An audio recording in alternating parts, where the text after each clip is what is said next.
San Francisco 49ers playbook. This is going to be another beer breakdown because, again, it's June. You should not be playing this game anymore. However, this is a fun little set that I like to run sometimes. We're going to come out here in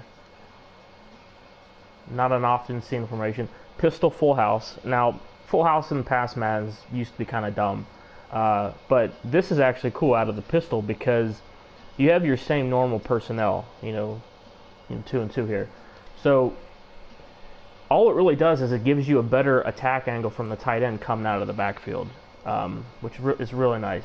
So I already have all my audibles set here, and we'll get into those once we break the huddle.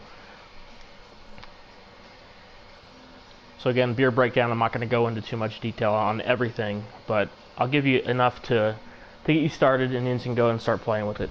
So we come out here. Wish it told me to play, but this is the curl out play basically. Now what you want to do here, my main setup, is out route Brown and then smart route him. Now notice that Bryant's out is a little bit deeper, which is cool because they can't really time it depending on which side they want to try to account for.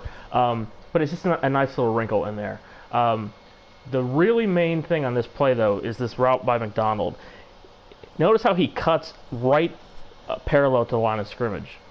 So what ends up happening is that it's hard for any, even user control defenders, but especially computer defenders, to get in front of that zone because they're always going to be starting to drop back from the snap, especially if they're playing those hook zones. They're going to drift away from that in a hurry. So I'll just basically run this stock, kind of see the separation that McDonald will get here as soon as he breaks.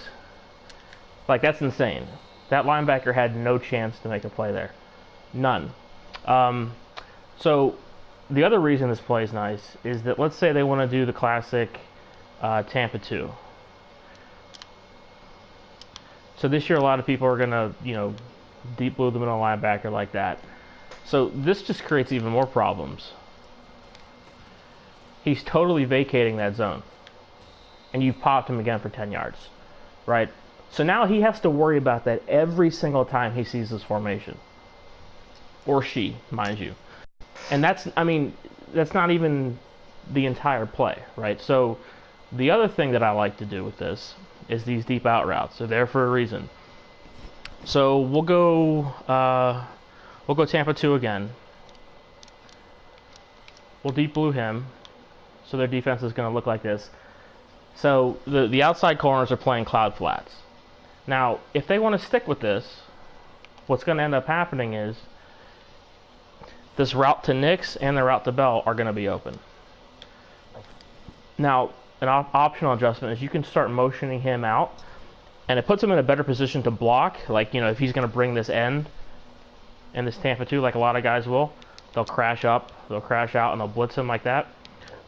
So you could motion him out there and block him to give him a better point of attack block. But right now, we'll just leave him on this route. See, because he's in that cloud flat, he can't cover the fullback in the flat. It's the same thing I always preach, the high-low reads. We'll run that again and see if he doesn't manage to catch the ball, just to re-illustrate the point here. So we're in Tampa 2, playing cloud flats. And again, you don't have to motion him out here, but I like to do it, just to give him that little look every time. And you see what happened there. The middle linebacker even started to drift back and cover Brown's route. So again, you could leave Brown on that comeback if you want. This is a great quick snap play. You can just run it like this, because Brown's going to do the right thing. So basically, that'll come into play against like a cover 4, which I think that was stock. But the main setup is really running him on the smart routed out. So the next thing to look at here, let's see, what do I want to show? Okay, so, you don't really need to see it against cover 4, but we'll show it anyway. So, again, if they play over the top with the cloud flats, you're going to have the flats. Threw it late because I was letting you see that slant develop over the middle there. Develops really, really nicely. However, if they want to play underneath coverage,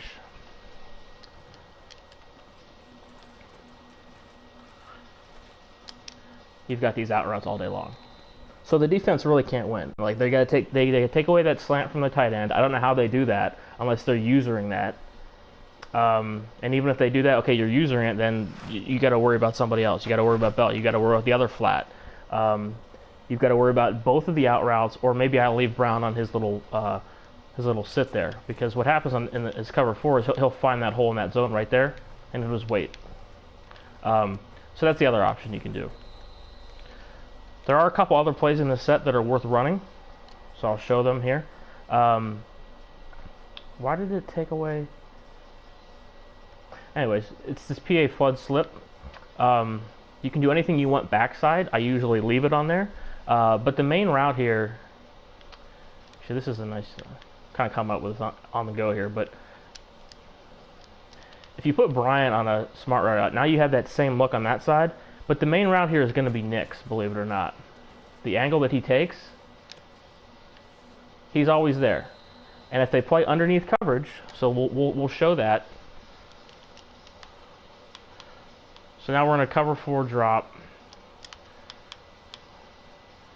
hard flat. It's the same concept as before. If they do that, let me just slip to this flood here.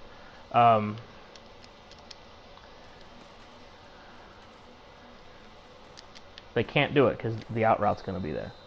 And it's just one of those really annoying quick hitting flat routes, which is really nice.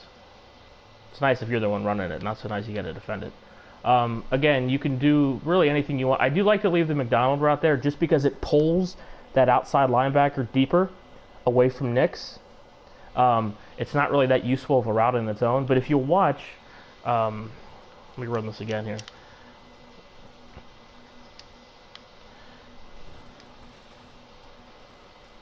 See how he's drifting back to cover him? Otherwise, he would have been able to run up and basically take away that route, that flat route to Nick's. And really, this will kill something like this cover 4 drop, because you're generating basically no heat at all, and backside you're going to have Brown eventually just basically sit down in that zone.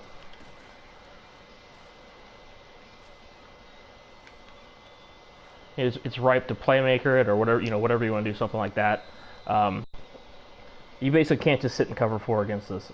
It just doesn't work. And the main thing is that everything's predicated on this first play, right? So if you can't stop this slant, nothing else really matters at that point, right? Because you can do anything else you want. They're gonna, if they can't cover the slant, then you run it all game long. As soon as they start doing that, you can kill them with those out routes. So the other thing I'll show with this curl deep out,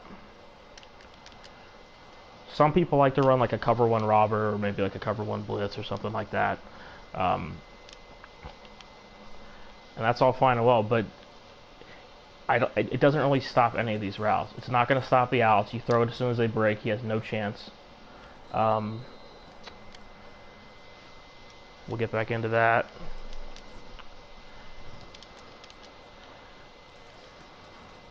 It doesn't stop the slant. It's even worse against the slant than the zone is, and the zone is already terrible at it. And it's going to have a hard time with the back out of the backfield as well. So we'll just show that.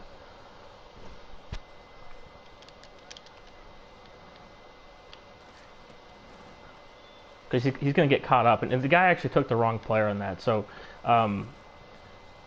he's not even your primary read. If you see he's playing a lot of cover 1 or man, you just hit him with either the slant or the outs, and you just block your halfback. You don't even need him. So I think that's pretty much it. The dive weak is okay. It takes a little long to develop, kind of like a draw. It's just not as good of a run as the draw. The blocking is just kind of dumb. So you don't even need to run out of this. You just come out, you run curl deep out, and call it a day, and win games. I mean, it's that easy. Possession, low pass, whatever you want to do. Just throw it as soon as he breaks, and you got it. So, again, giving you the backhander special. It's been a beer breakdown. Hope you enjoyed it, learned something.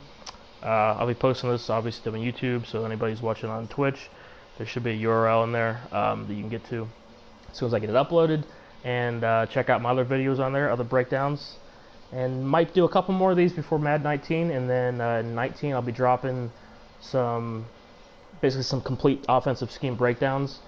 They might be like $5, something really cheap. And I'm doing something a little different than everybody else does with how I'm putting the data out. I'm not going to go into it too much right now, but it's a new way of sort of getting this stuff out and making it a little more easy to access and reference when you're actually playing the game. So until next time, see you guys later. Appreciate you watching.